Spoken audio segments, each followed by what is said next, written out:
예수께서 12 제자를 데리시고 이르시되 보라 우리가 예루살렘으로 올라가노니 선지자들을 통하여 기록된 모든 것이 인자에게 응하리라.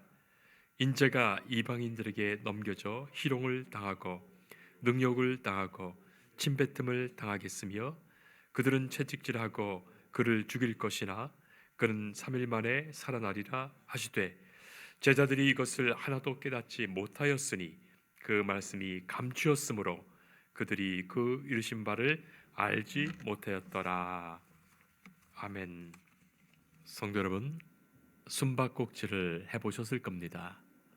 어렸을 때 숨바꼭질 하면서 재미나게 놀았던 그런 경험들을 아마도 다들 갖고 계실 겁니다. 가만히 생각해 보면 숨바꼭질 참 재밌습니다. 숨는 사람도 재밌고 찾는 사람도 참 재밌어요.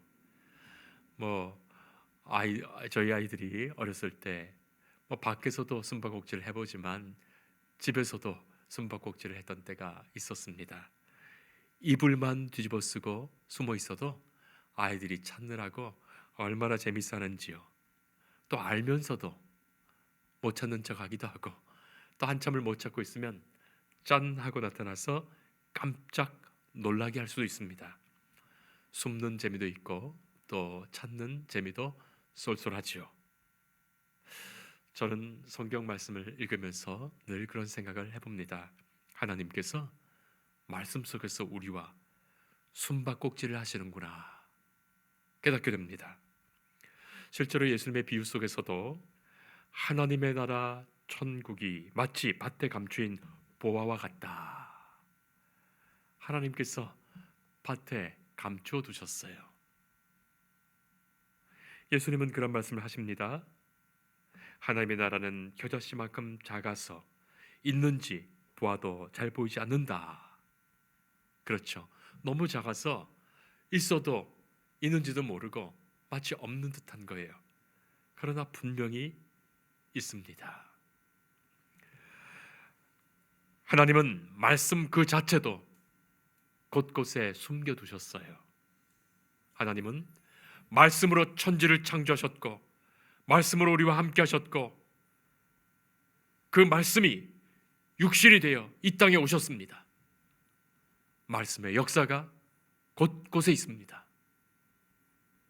자, 그렇다면 하나님께서 말씀을 어디에 숨겨두셨을까요? 첫 번째는 먼저는 하나님께서 온 우주와 자연 속에 숨겨두셨어요. 하나님은 말씀으로 천지를 창조하셨습니다. 온 우주와 생명을 창조하셨습니다. 말씀으로 창조하셨기에 그 말씀의 흔적들이 곳곳에 숨어 있습니다. 그런데 그것을 발견하여 찾는 사람도 있는가 하면 전혀 발견하지 못하는 사람도 허다합니다. 만약에 예를 들어서 태양을 한번 생각해 보세요. 태양이 동쪽에서 떠서 서쪽으로 지고 태양계가 운행되고 별들이 움직이고 하는 이 모든 것을 보면서 너무나도 자연이 신비하고 그렇죠? 하나님께서 만드신 이 섭리의 길이 너무나도 놀랍다 하는 그 마음에서 하나님을 경배하고 찬송하는 이들이 있는가 하면 또 누군가는 전혀 그렇게 생각하지 못하면서 아니 자연의 법칙만을 놀랍게 생각하면서 역시 과학은 신비롭고 놀라워 그런 사람이 있는가 하면 또 누군가는 태양을 보면서 태양을 숭배하고 태양을 예배하는 이들이 있는 거예요.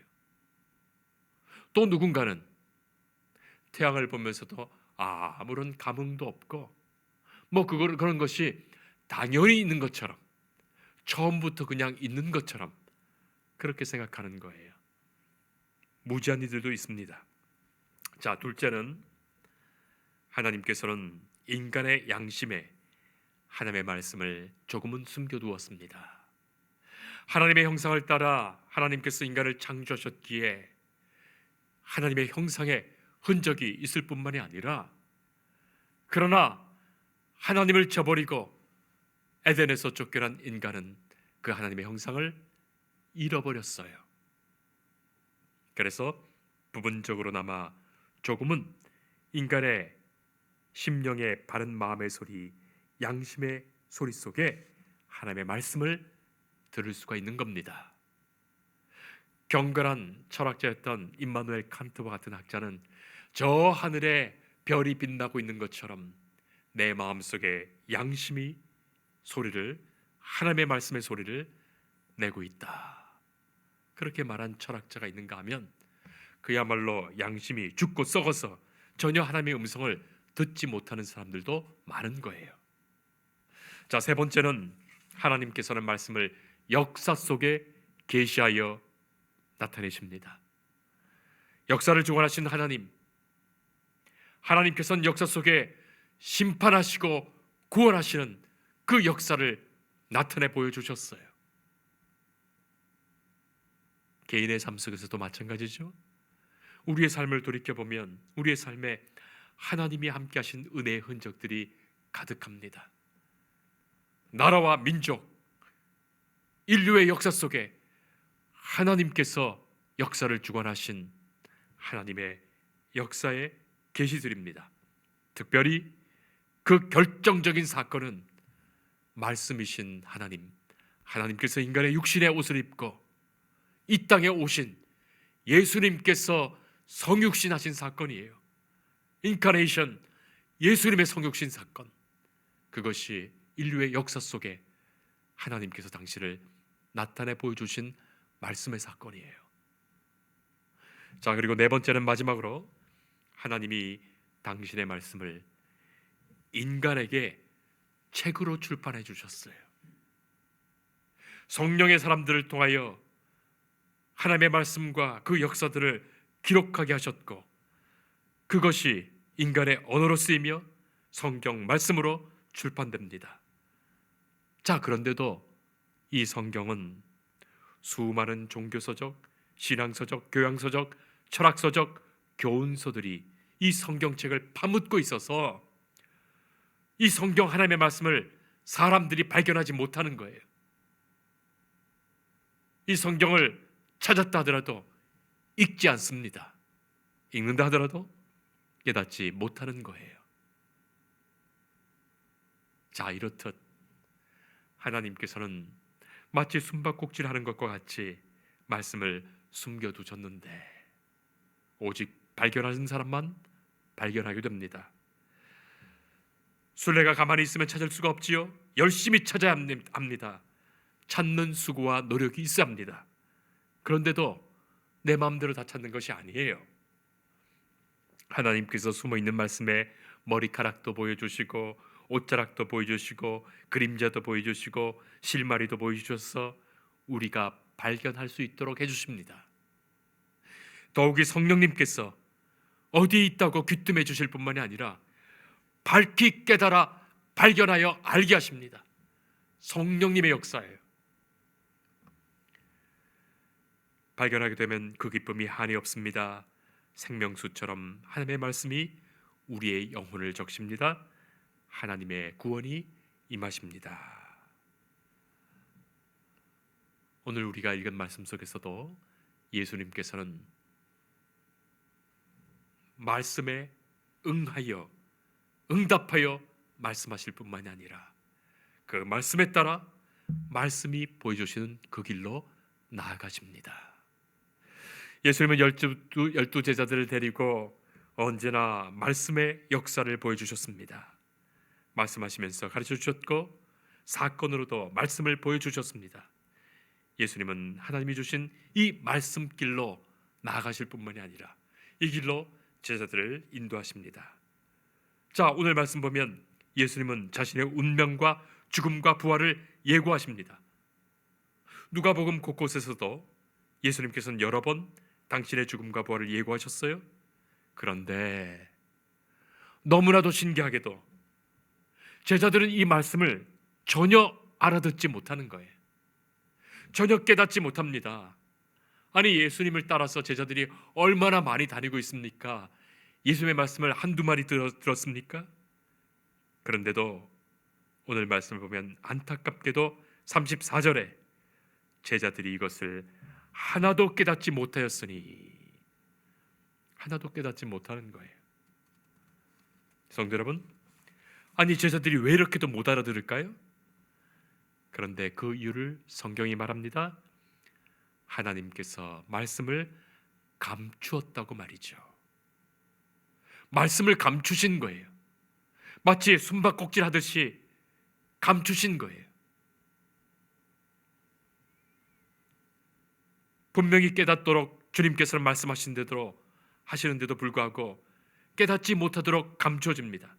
이것이 신비입니다. 성도 여러분, 우리가 함께 주의 말씀을 듣지만 누군가는 깨닫고 알기도 하시고, 누군가는 벅찬 감동 속에서 하나님께서 그 영혼을 만나시고, 반면에 또 누군가는 한쪽 귀로 듣고 한쪽 귀로 말씀이 도망가며 도무지 무슨 말씀인지 전혀 깨닫지 못하는 거예요. 자, 그런데 참 이상하게도 예수님은 말씀하십니다. 하나님께서는 감추시는데도 예수님은 말씀하시는 거예요. 그 이유는 지금은 아니지만 언젠가는 깨닫게 하실 것이기 때문입니다. 언젠가는 깨닫게 될 것이기 때문이에요. 감춰졌던 것이 환하게 드러나서 그때 주셨던 그 말씀이 이 말씀이었구나 깨닫게 하시는 거예요. 실제로 그렇습니다. 부활하신 예수님, 십자가를 지셨지만 부활하신 예수님을 이 제자들이 만났을 때 성령께서 함께 하시는 중에 그때 하셨던 모든 말씀들을 밝히 깨닫고 알게 되는 거예요.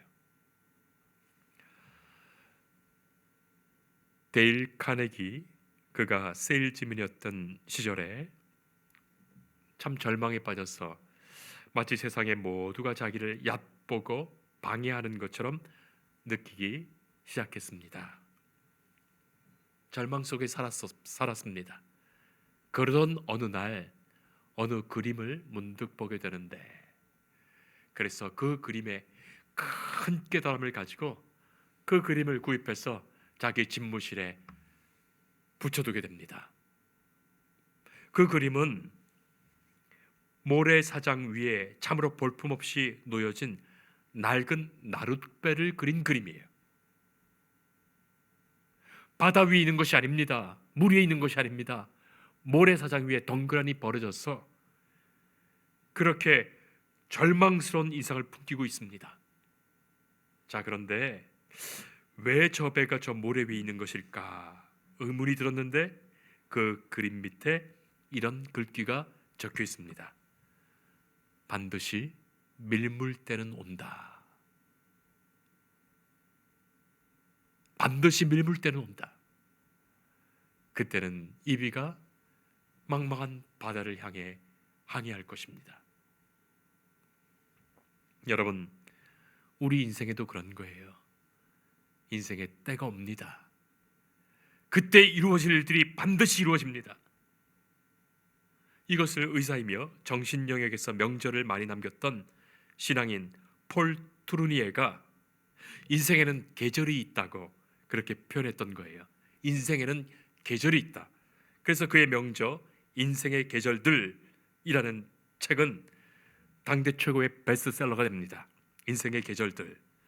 여러분, 어찌 우리가 생각해 보면 인생의 계절이 있다, 이 계절이란 말은 흔한 수사법적으로 들리죠. 정말 흔해서 식상하게 느껴질지도 모르겠습니다. 그러나 저자가 이 책을 통해 분명히 말하고 있는 것이 있어요. 우리 인생에는 각 계절마다 그때에 주신 사명이 있다. 그 사명을 이루며 그 계절을 살아가는 것이다. 뿐만이 아니라 지금은 알지 못하지만 훗날을 위해서 지금 이루어지고 있는 일이 있다는 거예요. 지금은 알지 못해요. 그러나 훗날에 그 일이 어떻게 이루어지는 것인지를 보게 됩니다.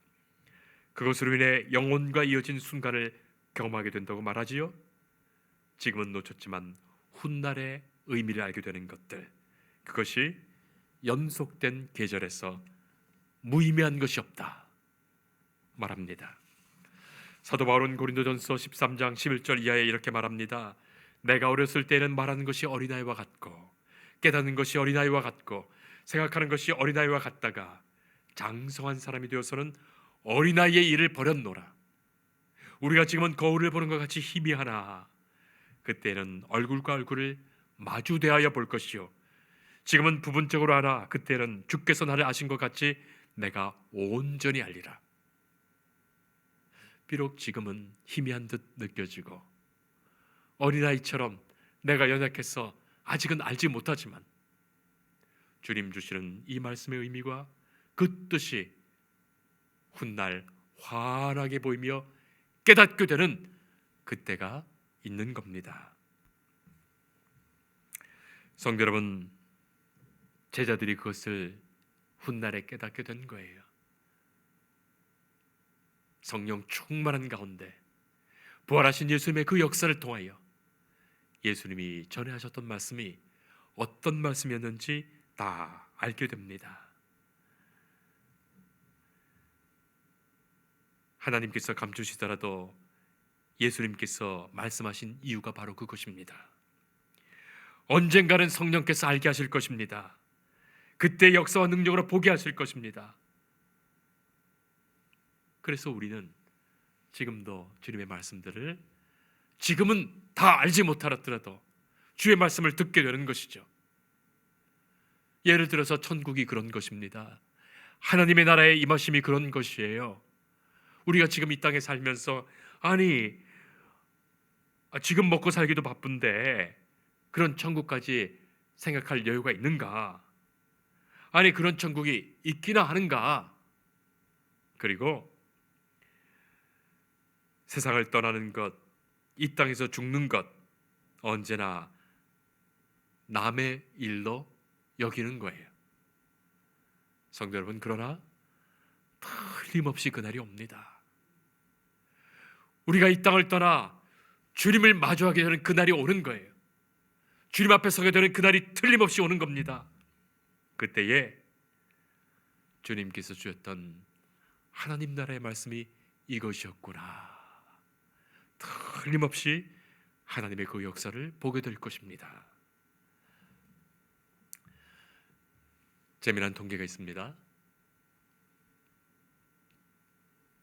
이 통계에 보니까 교회에서 예배드리고 나가시는 성도들을 이렇게 나가는 자리에서 그렇게 인터뷰해서 만든 통계예요. 그런데 성도들의 90%가 방금 예배드리고 나간 성도들의 90%가 오늘 목사님이 하셨던 설교 제목과 본문을 전혀 모른다는 거예요. 여러분 어떻습니까? 예배드리고 나가면서 오늘 말씀 제목이 무엇이었지? 오늘 본문이 어디였지? 전혀 모른다는 거예요. 그리고 일주일이 지나면 97%가 다 까먹고 알지 못한다는 거예요. 여러분 어떻습니까? 무엇을 설교하는지도 모르고 무엇 들었는지도 모르고 무엇 깨달은지도 모르고 그냥 다 지나간다는 거예요.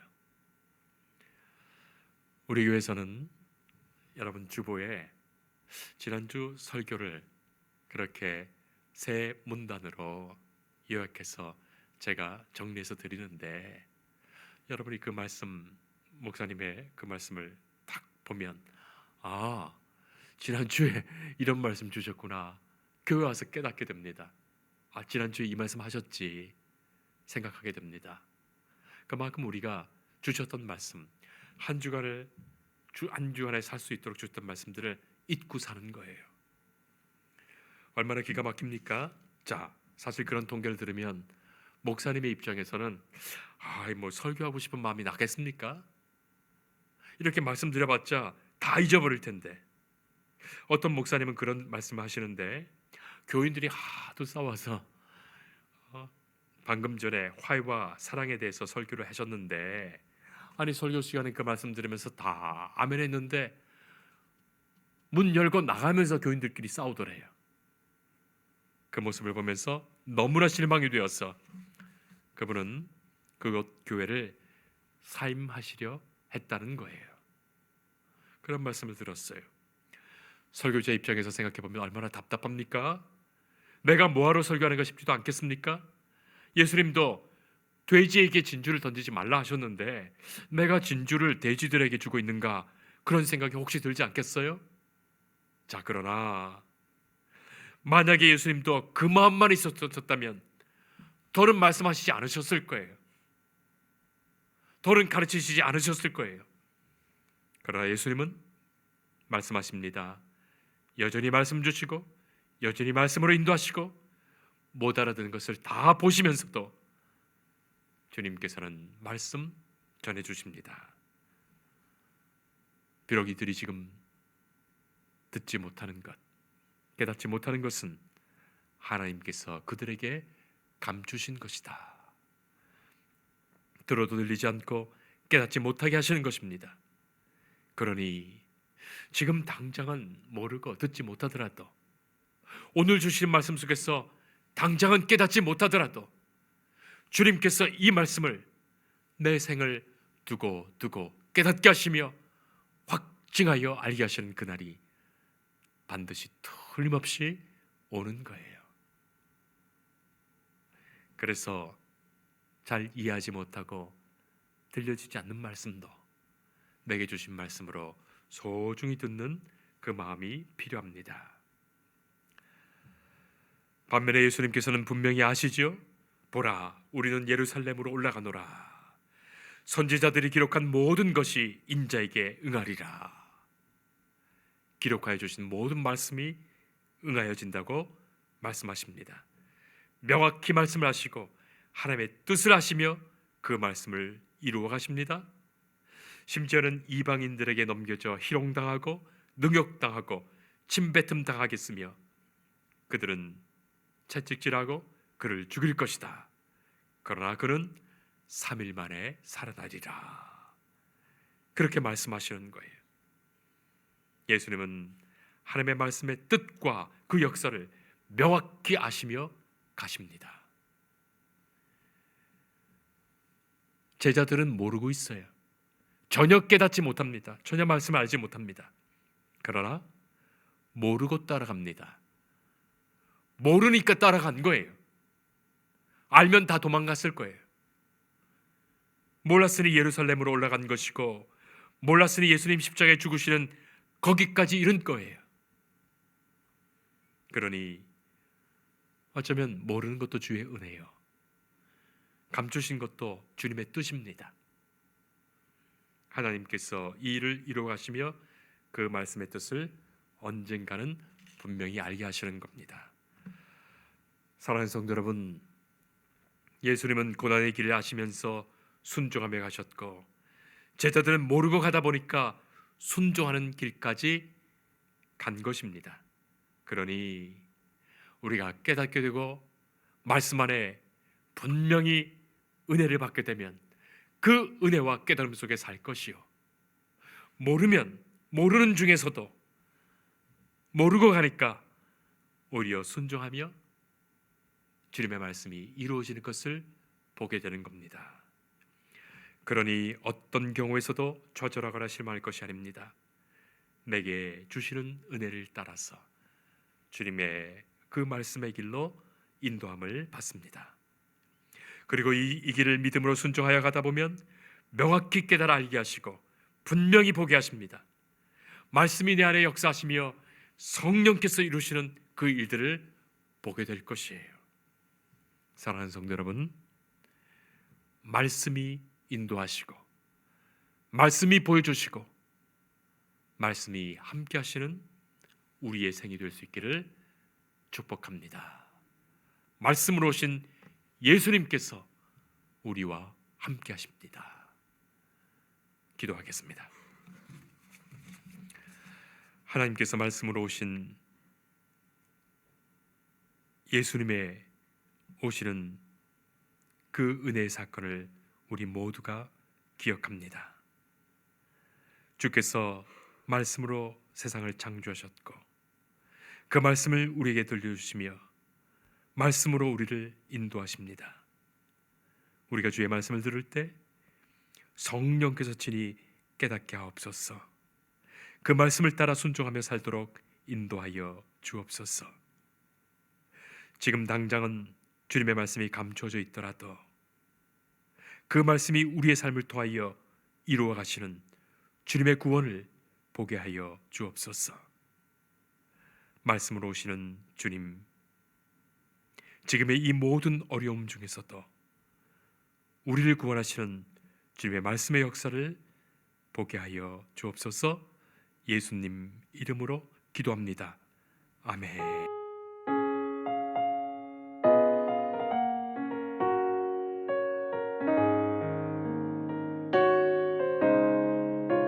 주 예수 내가 알기 전 날 먼저 사랑해